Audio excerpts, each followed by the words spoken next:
The word only comes to mind when reviewing this 2024 Chrysler Pacifica hybrid, as in the only car that Chrysler has to sell, as in the only hybrid minivan that's out, well, at least until the Carnival hybrid comes out, and as in it's the only minivan that goes back to 2017. So let's do a walk around, take it for a drive, and see what's, I'd say new, but it's been around quite a while. But let's start with the good. First and foremost, this hybrid minivan gets an astonishing 560 miles of range. And if you're commuting across country or taking the kids to school, 560 miles of range is great. Now, it gets that because it has a gasoline engine and a 16 kilowatt hour battery that's good for around 30 miles of all electric range. Now, you'll certainly recognize what's under the hood because it is the venerable, and I do mean venerable, 3.6 liter Pentastar, which has been in many Stellantis products long before Stellantis was Stellantis, and in fact when it was FCA, and probably going back to the Mercedes partnership. Anyway, ironically, in the hybrid, it gets less horsepower than without the hybrid. So this gets about 260 horsepower, whereas the non-hybrid gets about 20 horsepower more. That gives you about a half a second 0 to 60 time but increase. But you know what? Really, this isn't about 0 to 60 times or about horsepower. It's about fuel economy, and I will show you that when we get inside the car because it is pretty phenomenal. The other thing that's phenomenal about this car is just you know, how long it is soldiered on without many major changes. And to me, what was once fresh and original is starting to look a little bit dated. It's kind of got that old jelly bean shape to it, which is great for aerodynamics, but if you've seen some of the newer cars out there, they're becoming much more squared off. I think Rivian kind of started that trend. But when I walked upon this car and I saw it in the parking lot, I thought to myself, starting to look a little bit dated. But what's not dated is the fact that you've got just a ton of room. Of course, in the front here, you know, you've got very comfortable seats. I actually drove this car from Jackson Hole all the way back to Colorado, which, you know, was like 600 miles, and it was super comfortable, and it was just myself and my wife. I can't imagine what it'd be like to have the kiddos in here because they, of course, this one has captain seats, but there's the third row. They also get kind of this old school entertainment. I'm not sure people use that anymore. I think everybody uses their phones or iPads now. But you do get just an incredible amount of space. And of course, the biggest example of that is in the back with the original, dare I say, the OG stow and go seats that now, of course, are folded to give you a huge amount of space back here. So if you wanted to put like a bicycle back here or 15 strollers, that would fit. You could also then, of course, open them up like this. Pretty straightforward, and you get that third row of seats. Now, if you're wondering what's hiding in this cubby right here, it can be an optional vacuum cleaner, but in this case we have, you guessed it, the charger for the battery. Not a bad place to put it. And of course, everything is electrified, so when you have your hands full of dirty diapers, you don't need to worry about dropping them because you have to try to close a heavy tailgate. Now, the one thing that does kind of distract and take away from the usability of this minivan is the fact that you can get an all-wheel drive version, but not in the hybrid. And that's because the battery sits where the drive shaft would go to the rear wheels if you had the regular hybrid. So the regular non-hybrid.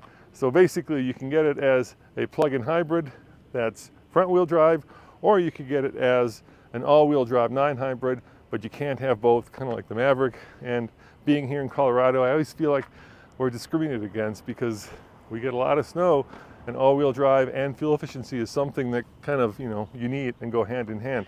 Now, in terms of competition, of course, this competes with the Honda Odyssey, the Toyota Sienna, and the interestingly named Kia Carnival, because it's a party when you have a boatload of kids in the back. And I remember when Tommy was a kid, actually driving him around in the previous version of this. And I gotta say, there's nothing more useful if not fun, than loading a minivan full of kids and taking them to soccer practice. Come on in, I'll show you the inside. And this is where you can kind of start to see just how dated this is becoming. All of this is nice. I mean, I like the fact that you've got real controls for HVAC, and you can easily figure out how to set your temperature, how to turn on your parking sensors, how to shift the car in gear. But it does start to look really, really old, just because it feels like, FCA from 2017, because it is FCA from 2017. Now you do have a giant panoramic sunroof in here, so I'm going to start it up, and I'm going to open it up for you guys. Come on, open up. Open up. No, that doesn't open up. Why isn't that opening up? Maybe it's because it's this guy? Yeah. Well, that would be good if I hit the right button. I was turning on and off the, okay, we don't want to do that. I was turning on and off the doors, and those two buttons are really good.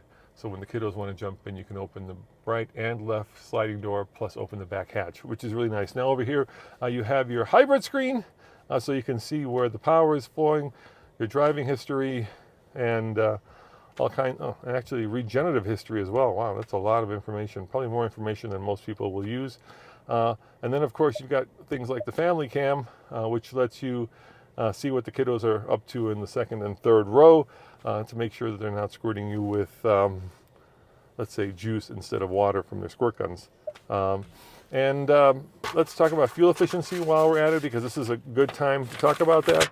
Right here, you're getting 82 mpge, or this is really the remarkable number, 30 mpg, when you're just driving it as a regular hybrid and not using the electric motor as an extra 32 miles of EV range. Now, this really scary number, I'm not going to show you that yet, is how much this guy costs. It starts at $41,000, but can you guess? Can you guess how much it's all in? I'll tell you at the end of this video. Let's take it for a ride first, because it is quite a big number. All right, put on my driving glasses, and let's hit the road. Now, one of the things about minivans, of course, is that these things are basically, utilitarian boxes on wheels. So if you're looking for something that's a little bit more fun to drive, if you can say that about a minivan, I would recommend the Honda Odyssey. That's kind of the one that's got kind of the most sportiness. Of course, the Toyota Sienna is the one that's known for reliability and all-wheel drive, if that's something you want as well. And then the Kia Carnival, well, it's known for looking the least like a minivan. So if you want to hide the fact that you're driving a minivan from your neighbors, go get yourself a Carnival. But this drives really well. It's very comfortable. Suspension is compliant. The brakes work as you would expect. I'm not going to say they're going to haul the car down super quickly, but very easy to use, very easy to modulate. With the regen, it's not like an electric car where when you let off the gas, it almost comes to a stop. So if you're looking for a Tesla-like experience, this isn't it. But the car is remarkably quiet. I do love this fat steering wheel, and I love the traditional speedometer. And that fuel gauge seems a little too big. I think out of all the things to put there, the fuel gauge would not be it. And there is actually, it's not even a speedometer, I'm sorry, it's a charge power meter. So you've got a giant fuel gauge and a giant power meter. Like I said, an odd set of traditional gauges, but let's floor it. You're not gonna get that whee from the kids when you do this, like you might in a Tesla, let's say Model X. But then again, 540 miles of range is something that the parents will definitely appreciate, and maybe not the kids. Now, the other thing I like a lot about this car is just its kind of old school character. We're going through a revolution right now where every new vehicle comes up with some different way of, speaking of new vehicles, there's a Lucid, look at that, comes up with some new way of controlling something or starting the vehicle or putting it in gear. And I remember when this came out with the rotary shifter, and I was complaining about the fact that, we now have rotary shifters instead of traditional shifters. Well, that was just the tip of the iceberg when compared to today's vehicles. But this, for me, is like an old friend. I can just get in it, and without having to scratch my head too much and having to crack open the YouTube to figure out how I put it in gear, or how I shift it, or how I open up the gas, or how I open up the rear windows when there's only 2 switches instead of 4 over here. It does everything the way you would expect it to do.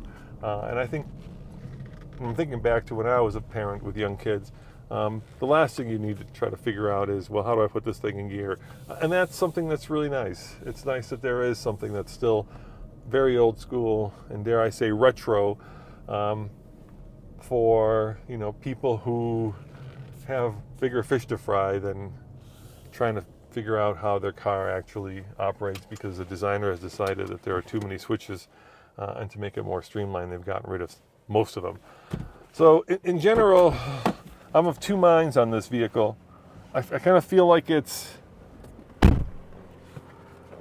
very old school in a good way, but as somebody who likes new technology and who loves new, I also feel like it could be updated, because you can't have the best of both worlds. You can have a car that's kind of classic and yet has modern technology and has modern controls that don't confuse and confound. And I think that's really the holy grail for designers these days. Now, I said you'll be surprised by the price, so let me show you that. This Pacifica Select PHEV Premium S appearance, $64,000, which to me, even in today's inflationary times, seems like a lot of money for a minivan. Like I said, it does start at about $41,000, and you could even get it up to $70,000 if you go, to the higher versions of this.